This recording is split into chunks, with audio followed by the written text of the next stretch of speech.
Right, so it's day 2 of PetitionGate, if we can call it that. The petition set up to demand another general election on the basis that Keir Starmer lied to the country based on what he said he would do versus what he has actually done.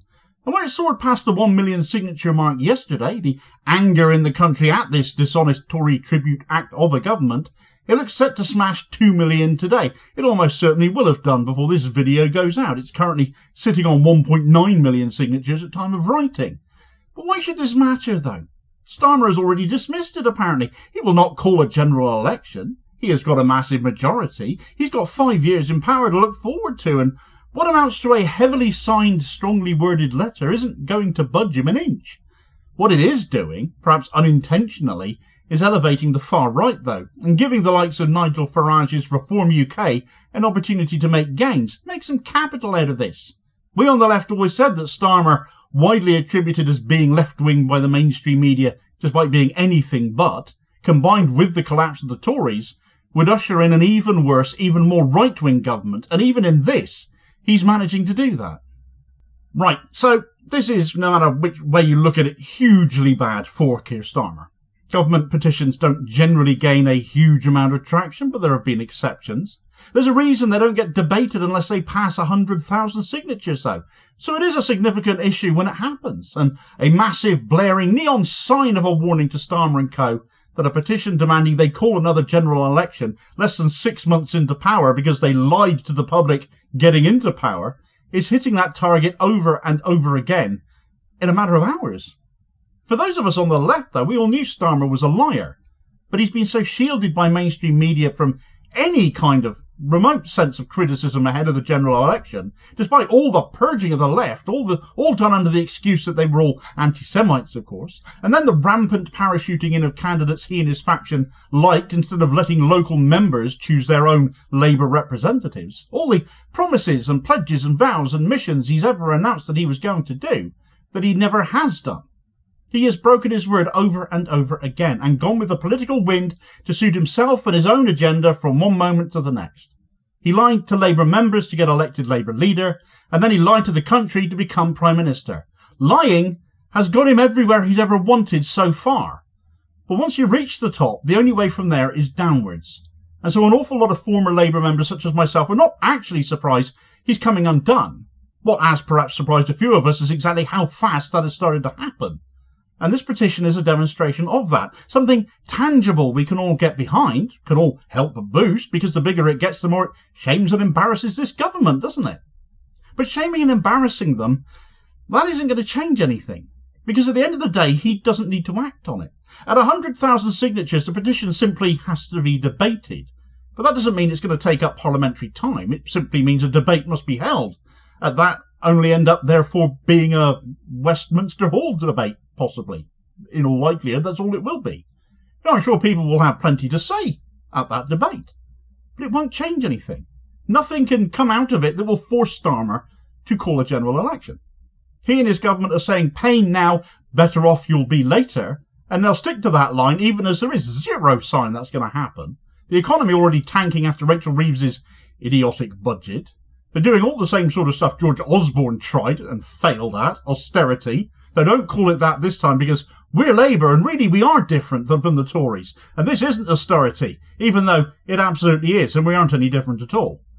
There's a lot of anger at Labour over how they are ruining the country. Worse even, many think, than the Tories were. And certainly continuing like this, and especially under a leader as inherently dislikable and unpopular as Keir Starmer is, Labour look dead set to be a single-term government unless they perhaps get rid of Starmer. Petitions have grown large before, though, and amounted to nothing.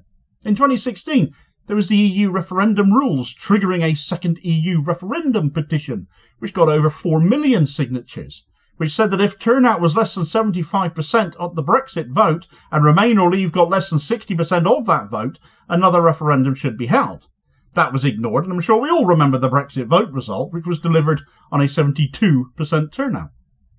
There was the 2019 Revoke Article 50 and Remain in the EU petition. That got over 6 million signatures. Then there was the Prevent Donald Trump Visiting the UK petition as well. Objection to him making a state visit, which garnered 1.8 million votes, now beaten by this petition, therefore.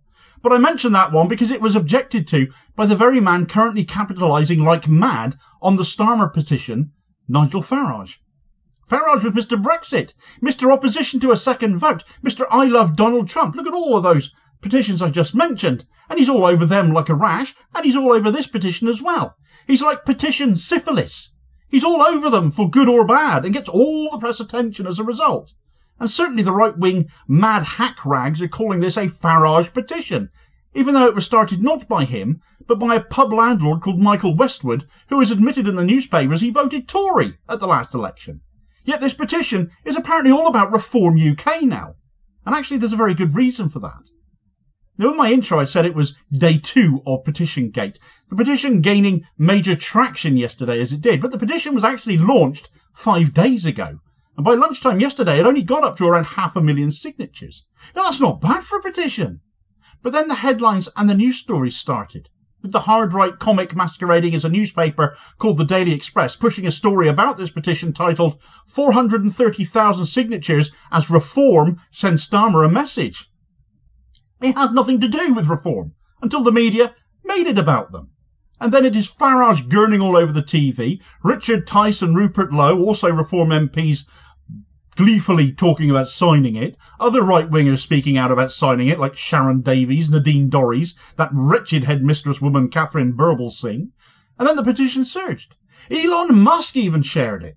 And so for as much as this petition is damaging for Starmer, the media are making sure it's damaging for all of us by putting Reform UK front and centre of it as the alternative to both Labour and the Tories, when they would literally be even worse again.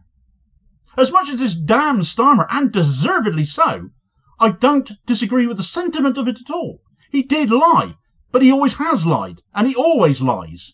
And the warnings were there ahead of the election about that. But we also have to be consciously aware that it's now also being weaponised for Reform UK's gain.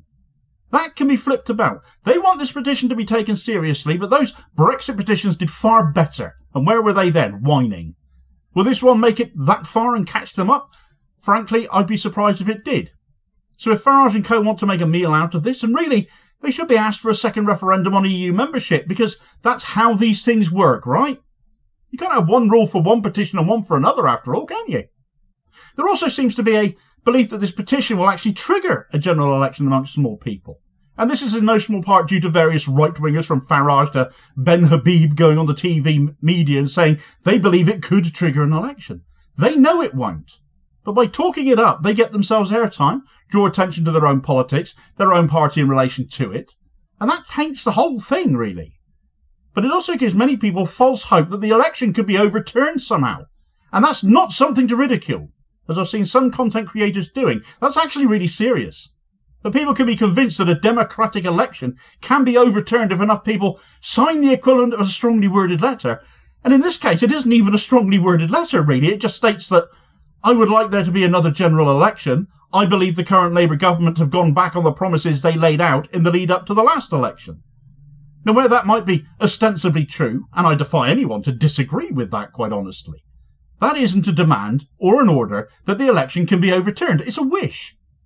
Fundamentally, it was started as a show of disdain and disgust for Starmer's Labour, which I can fully get behind and support. But that has been opportunistically seized by Reform UK and their supportive media for their own ends, and to platform themselves, and that is equally, if not more toxic, than even Starmer and his rancid government are. There can always be worse, and with both establishment parties in Labour and the Tories now being damaged goods, the establishment now needs a third way, and Reform UK is that on steroids. It won't change the government, but if Reform get further boosts in the polls off the back of it, then that is job done for them. Sign it, by all means. Embarrass Starmer with ever bigger numbers. It is, at time of writing now, about 16,000 signatures shy of that 2 million mark. It'll surge past that before this video goes out, of that I'm certain. But really, that is all this petition will do. Don't be fooled by Farage and co over it, because really they have had nothing to do with this, and are just piggybacking off the back of it. Where wishful thinking is one thing, holding Starmer to account and remembering what he's doing and done come the next turn at the ballot box is quite another. Your vote carries far more weight than a signature on a petition. And if you signed this, but you didn't vote back in July, well, you've got it somewhat backwards. Holding Starmer to account is more and more important, especially as he once again launches an assault on in-work benefits and those claiming them, the very poorest of the working class, the people the Labour Party is meant to represent, be they in work or not. Well, they're not doing it, are they? Check out that story in this video recommendation here as you suggest next watch. I'll hopefully catch you on the next feed. Cheers, folks.